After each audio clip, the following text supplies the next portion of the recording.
The mood in the village couldn't be better. They're gathering firewood for a large bonfire. All of them have been pulling out heaps of dried fruit and hidden rations from their hiding places. Looks like they're really planning to celebrate today. With us as their guests of honor, no doubt. They made sure to leave plenty of medical herbs and cut leaves for Kira. Those leaves aren't quite bandages, but they'll work near it as well. These leaves are working better than the treatments I got back in the capital. We really need to learn what these villagers know about the mires. Just imagine if we turn these accursed lands into resources. I'd rather destroy the mires completely. All this muck and slime isn't worth trawling through just for a handful of medical leaves. You're sounding very bitter around this place, Gwen. Not to your noble tastes, is it? No, not at all. At least you're being honest about it. Why would I lie about my opinions of this place? It's disgusting. Enough of that now. We get the point. Well, I guess we should take our seats now. Apparently you have your own table, Raelin. My own table? You delivered the killing blow on that beast. So that means you're the guest of honor tonight. Wait, I'm the guest of honor? Well, it looks like you're a heroine now, Raelin. Only do one village, but it's a good start. There can't be that many villages, though. Or so we thought. If they have survived, then there could easily be other villages out there. Possibly other cities. I know we have to retrieve the star, but if we pass by any other settlements, we should let them know that the Empire isn't dead.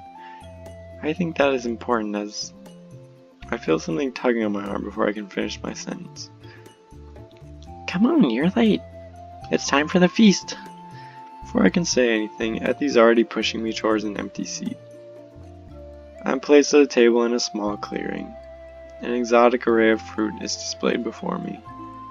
Where'd you get all this fruit? The mires are bountiful if you know where to look. Eat as much as you like. Now that I think about it, our rations have been exceptionally meager since we've come here. I've got a chance to really sate my appetite.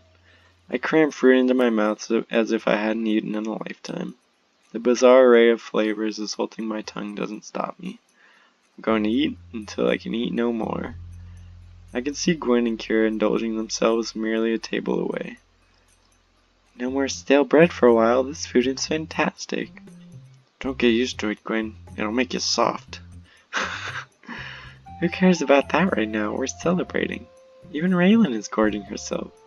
I don't normally eat much, but I've been famished for practically this whole trip. Raelin, stop stuffing your face so much. I'm going to have to disregard that order, my instructor. I don't slow down my pace at all. May my cup overflow with whatever it is these villagers are serving tonight. It tastes kind of like wine, actually. Maybe I should stop then? No, I don't think so. Celebration isn't a celebration without drinking. It looks like she either didn't hear you or she's not going to listen this time. Oh well, let her have her moment, I guess. Before long, I see Ethy pop out of the gathered crowd. The villagers have grown silent too. I guess something's going to happen. Everyone is given a crudely carved cup. It's filled with some bubbling purple liquid. Probably that brew from the large iron pot they have.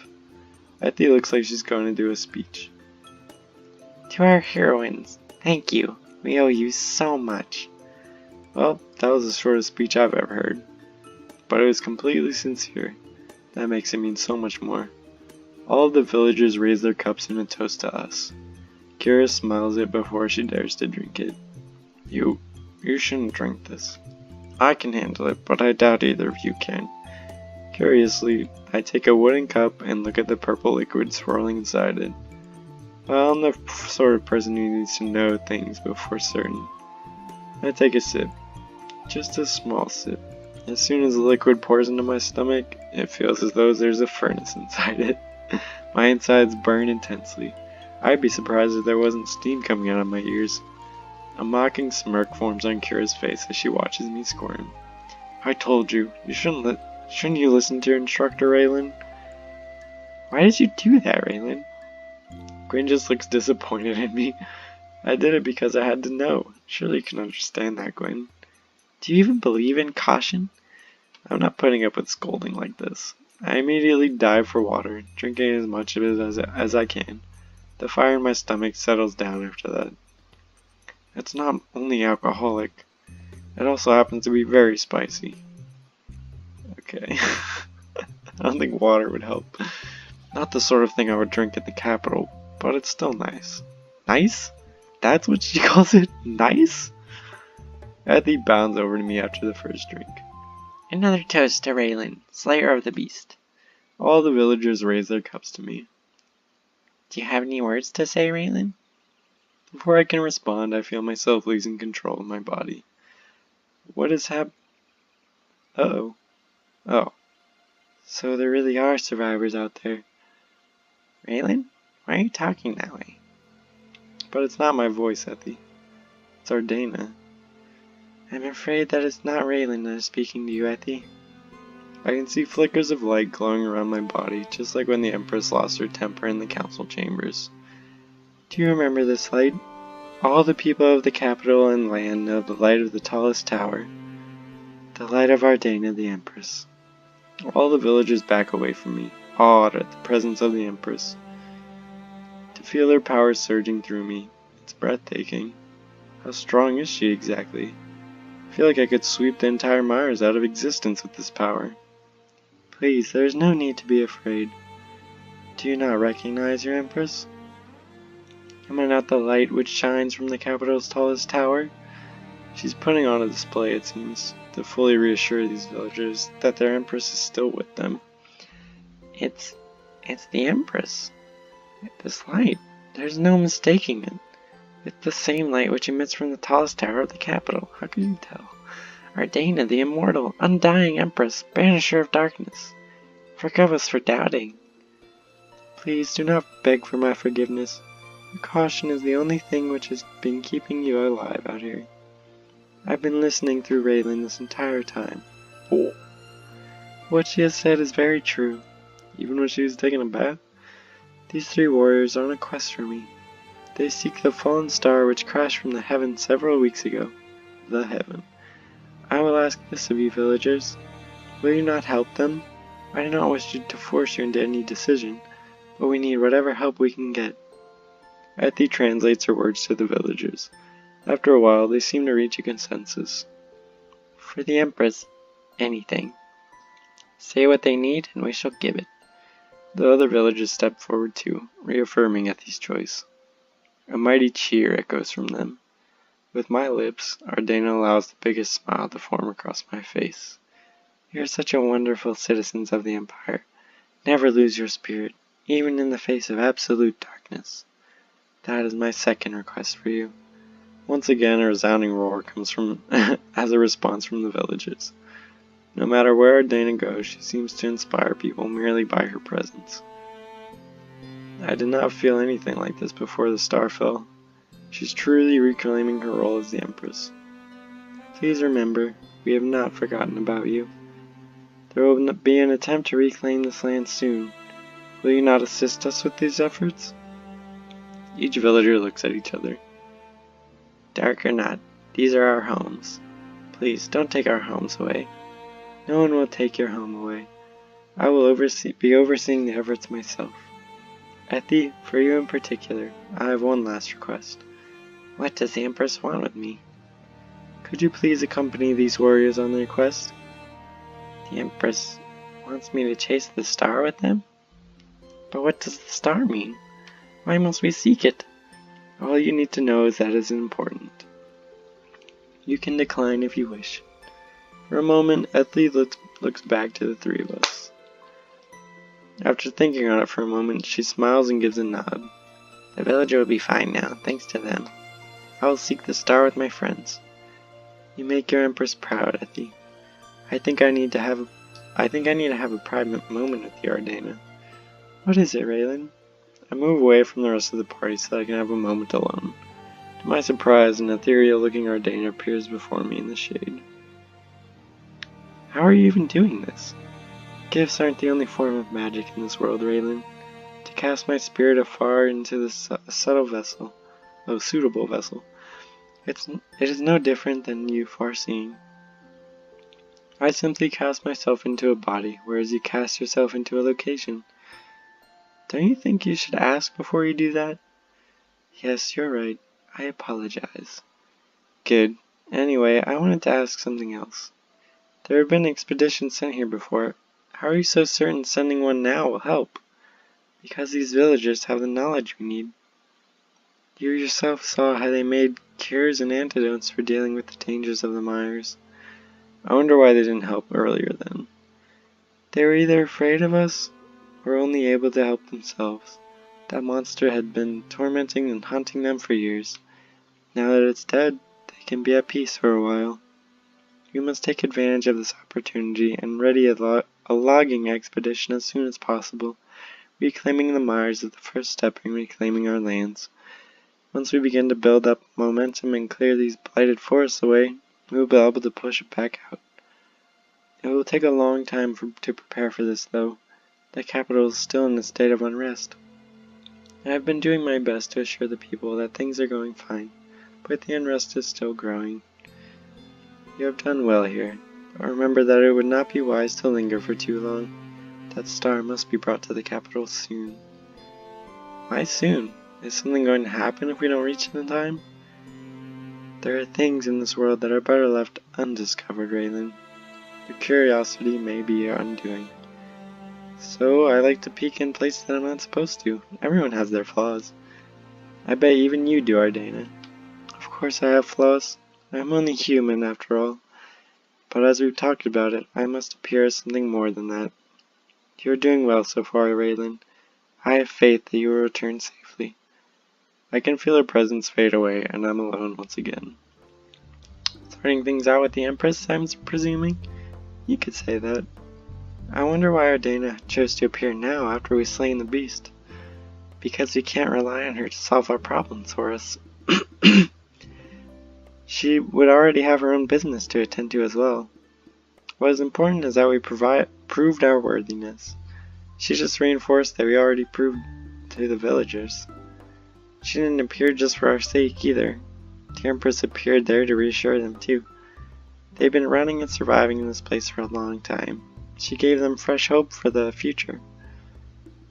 We are driven by an ideal ourselves. They too are driven in the same way we are. They want to live so that the Empire might continue to survive with them. Above all else, we all want to see the light return to our lands. It's exactly what Ardena was talking about before. All the scattered people of our empire need their invincible empress. It's about the ideal. If they have an ideal to keep them going in the dark times, then that alone will be enough to give them hope. If the empress was not here, they did not believe in her. Would they despair? Would they have died out a long time ago? All of them are galvanized by her presence. There's no denying that. When we came before, they looked pretty miserable. All of these years of running away from the beast must have taken it out of them all. Only Ethy seemed to be unaffected by their fatigue. All of us, including the Empress, have laid the seeds for a gradual reclamation. So, do you think you're a heroine yet, Raelin? You're certainly a heroine to these people. I'd like the capital to think of me as a heroine too. You're always so ambitious, Raelin. Me, I don't want to be a heroine. Just give me a few nice books and a hot bath for my work here. Bath, not back. Just some niceties, like I used to have back home. I suppose a massage could be nice too. Now you're just being greedy. Come on, Raelin, wouldn't you love to be pampered too? Maybe. You're still being greedy. Life in the nobility leaves you with certain standards. As much as I love the comforts it brings, all the courting, the politics, the prestige, those things weren't meant for me. Even when this adventure is over, I don't want widespread fame, just a few nice things. But fame can bring you many nice things, can it? Yes, but it can also bring you a lot of unwanted attention. Give me a life where I can enjoy the luxuries of nobility while avoiding the prestige. That would be a nice reward for all of this. Even now, all Gwen thinks of are her hot baths and little luxuries. It's not a bad thing though. If those thoughts are what keeps her going, then let her enjoy them. There may be unresolved things that we'll have to deal with, though. No, now is not the time to talk about that. Anyway, I feel like some more fruit. She makes good on her word, diving into another bowl full of the strange fruits the villagers have gathered. Now she mentioned it, I wonder how close we are to the homelands now. Would it be somewhere in the mires? Or would it be somewhere else entirely? The rest of the world surely can't be covered by these swamps. Kira has already told me as much. There's ashen lands beyond the mires. Places filled with nothing but grey dust. I didn't think she knows much more about that, though. Maybe I could talk to Ethy about it. I quickly scout around the party, but I can't see her anywhere. Looking farther, I see her standing in the shade of a tree with Kira. Judging by the look on their faces, they must be talking about something serious. I must know something. I was going to ask this before we left, but now is as good a time as ever. Did you know anyone by the name of Ardena? How do you know her? How do you know her? You mean there was someone called out here? Yes, she was found wandering through the swamps as far as I remember. I grew up with her. What happened to her? Where is my sister? She's your sister? Are you sure? My sister disappeared into this forest a long time ago. This can't be a coincidence. Where is she now? I'm sorry, but she's not here now. You mean she's... No, I don't think she is. She left the village one day. All she said was that she had to look for answers beyond here. Answers? Answers to what? She didn't say, unfortunately. We tried to convince her to stay, but she refused to listen to us. Kira seems to be brooding on the idea. So my sister is still out there somewhere. I will find her, even if I had to fight through this entire swamp. But how? I don't know. I'll just have faith, I suppose. What else can I do? Belief will help you find your way. I'm sure you'll find your sister. I appreciate the sentiment. Kira turns away from Ethy. Thank you. You can go now. Okay. Ethy quickly runs back to the party while Kira stands alone. She turns and sees me standing there. Oh, Raelin. Oh, Raelin. You were listening in, weren't you? Would you believe me if I told you I wasn't? I wouldn't at all. Gwen is right. I'm not a very good liar. So, since you were listening in, I'll just say this. Your lips draw into a warm smile. I'm so happy that she's still alive. We have so much we need to talk about. But how do you know that she's still alive? There's no way that she went out there without thinking she would survive. I'd like to have faith in her. I know that we have our quest, but please, Raelin, if we find even the smallest trace of her, will you help me? Absolutely, I will. We'll do our best. Thank you so much. I know I demand a lot of you. What are friends for, Kira? Friends help each other out when they need it. Friends. Yes, that would be the word for this. I need rest after today, so I'll speak to you another time. She wanders off then, obviously needing some time alone. The party's down now anyway. I guess life will never be the same for the villagers after this day, especially with the plans Ardena has for the mires. We also have another member joining us on our quest. She'll be our guide while we're in the mires, but I'm not sure if she knows anything about the lands beyond this place. After being in the presence of the empress, there are few people who can ignore her request. All of my training. It's all adding up now.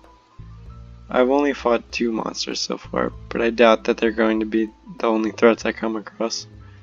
Well, I've been attacked by 4 monsters, but only got the chance to fight 2. I think I'll make sure not to tell anybody about my misadventures.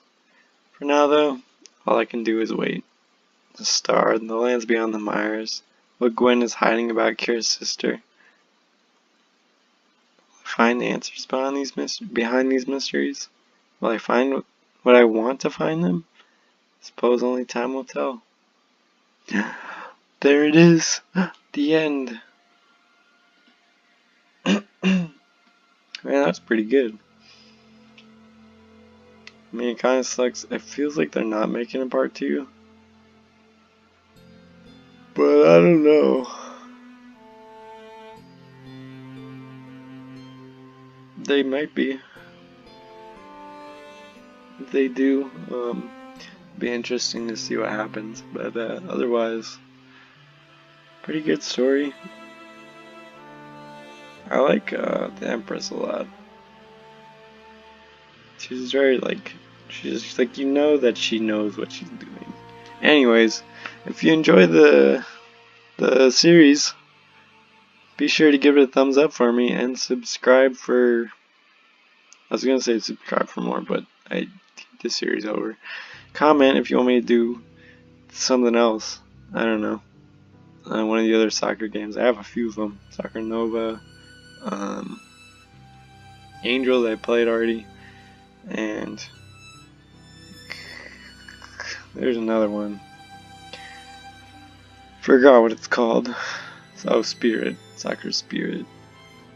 And there's also Swim Club, which is not my thing.